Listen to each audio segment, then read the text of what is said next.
పల్లవి వాళ్ళ అమ్మైతే పల్లవి చెంప చెల్లుమనిపించి, "నువ్వేమనుకుంటున్నావే? అడ్డమైన పనులన్నీ ఇక్కడ చేయడానికి.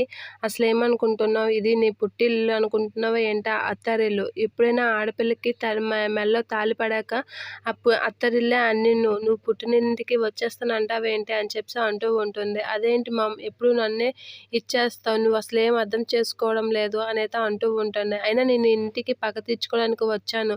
పెళ్లి చేసి కాపురం చేయడానికి రాలేదు" అనైతే అంటూ ఉంటుంది. ఆ మాట అసలు పగెందుకు తెచ్చుకోవాలి అని వాళ్ళ అమ్మ అంటే, "నీకు నా గురించి అన్నీ తెలిసాయి కాబట్టి నువ్వు నా గురించి ఏ విషయాలైనా ఇంట్లో వాళ్ళకి చెప్తే మాత్రం నీ ఇంట్లో నుంచి నా శవాన్ని చూస్తావు" అనైతే అంటూ ఉంటాడు పల్లవి. ఇక ఆ మాటలకి పల్లవి వాళ్ళ అమ్మ అయితే షాక్ అవుతూ ఉంటుంది. ఇక పల్లవి అయితే, "ఇక్కడి నుంచి నేను బయటికి వెళ్ళేది నా శవమే, నువ్వు ఏదైనా చెప్తా" అని చెప్పి అంటూ ఉంటుంది. ఆ మాటలకి పల్లవి వాళ్ళ అమ్మ అయితే చాలా బాధపడుతూ ఉంటుంది. అవని అక్కడికి వచ్చి చూస్తూ ఉంటుంది.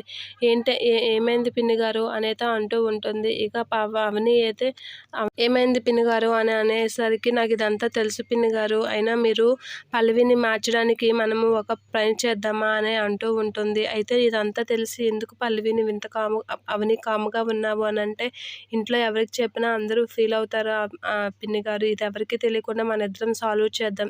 ఏం చేయాలో నేను చెప్తాను కదా, నాకు అంతగా ఐడియా ఉంది" అనైతే చెప్తూ ఉంటుంది. అలా చెప్తూ ఏం చేయాలో వాళ్ళ పిన్ని గారికి అయితే ఎక్స్ప్లెయిన్ చేస్తూ ఉంటుంది అవని. ఇక పల్లవిని దారిలో తెచ్చుకునే పద్ధతి ఇదే పిన్ని గారు అని చెప్పి వాళ్ళ పిన్నికైతే ఆ పల్లవిని ఎలా మార్చాలో చెప్తూ ఉంటుంది అవని.